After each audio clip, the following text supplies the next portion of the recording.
just won the King Royal. In 54, Jamie O'Mara in 26. Jordan Bibiano on the outside in the Lismore car 62. Wade Cunningham is 99. Robert Trapp in 23. Brodie Boss down from Mackay, the Queensland champion. Ty Jones, no. Mark Carlin in 18. Todd Doyle, the Bundaberg car 7. Michelle Barbala's in 17. Stephen Quirk all the way out of Lismore. And Josh Tennant is in car number 33. Green one, we're off and racing, and it's Mick Shelford on the outside. Shannon Blackburn now gets it mobile. The drive is up high on the racetrack, and Mick Shelford has said, catch me if you can. We got one around. I think it's the Carlin car. Holy moly! The A1 just backed it in, Paul, and then got collected clean across the front as Todd Doyle came past. Wow.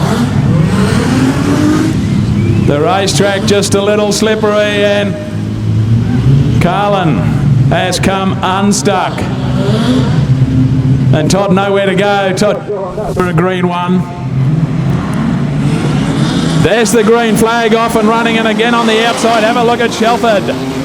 Has gone hell for leather into the race lead. One in trouble would be the Jordan Biava car, trying to get it to head in the right direction.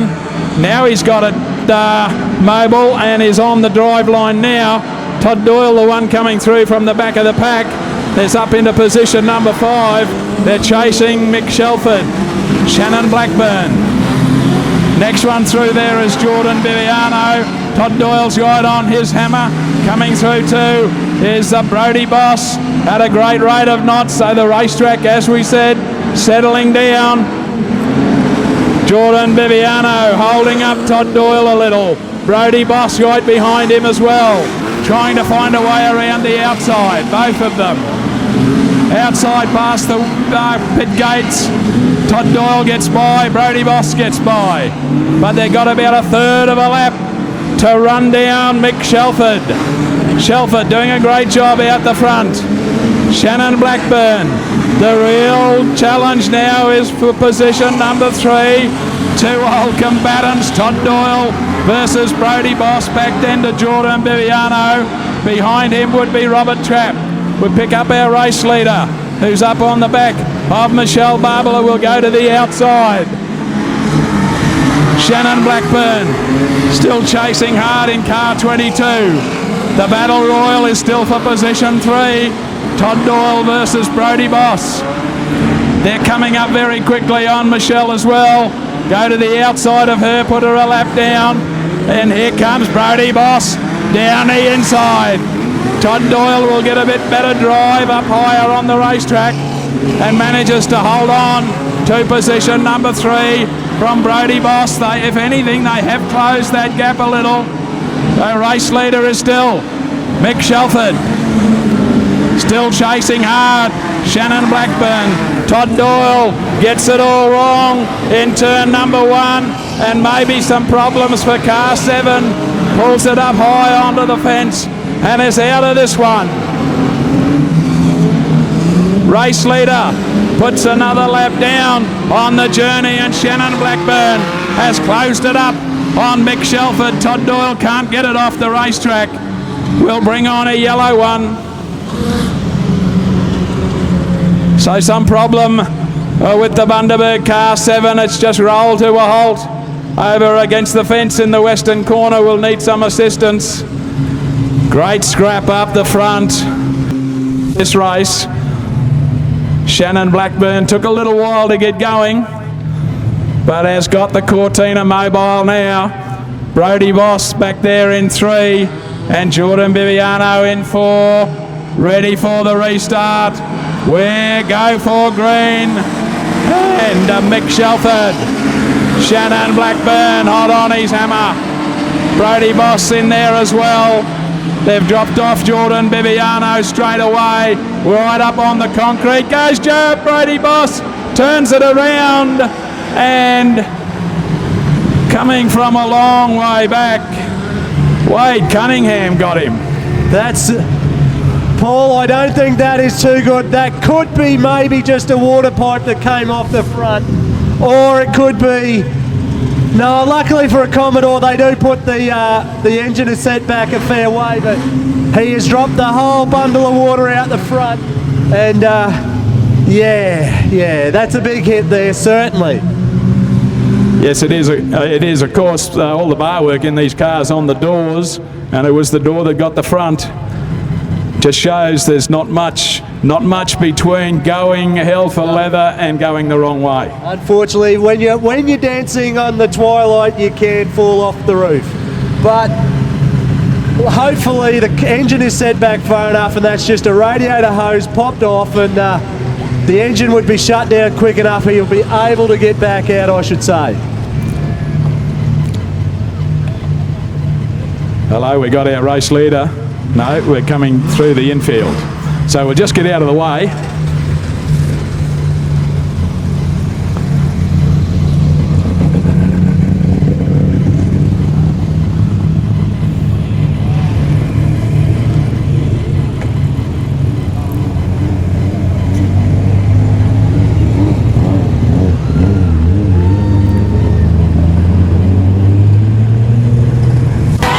Can Mick Shelford keep them all behind him? Outside the Witch's Hat he goes. Gets a good jump from Shannon Blackburn again, who settles into the chase now as they head underneath the pit gate. Back to Jordan Bibiano, and in there too is Robert Trapp.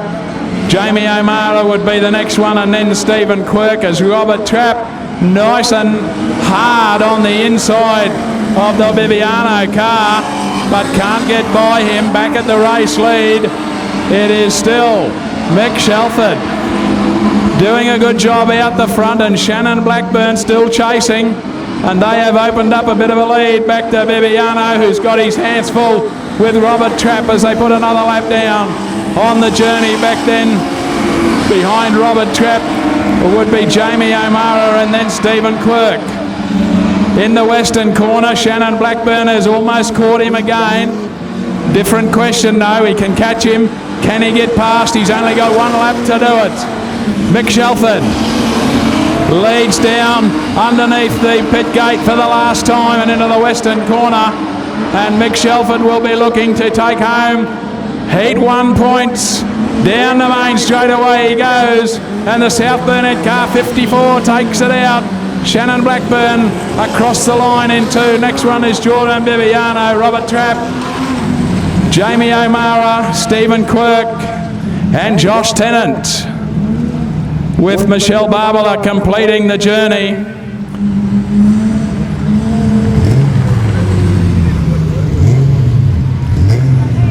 Well, put your hands together folks, we'll have a quick chat with Mick Shelford.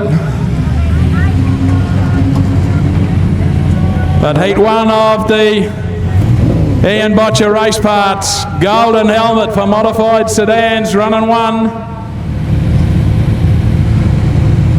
And I guess you got to take advantage off that front row whenever you can.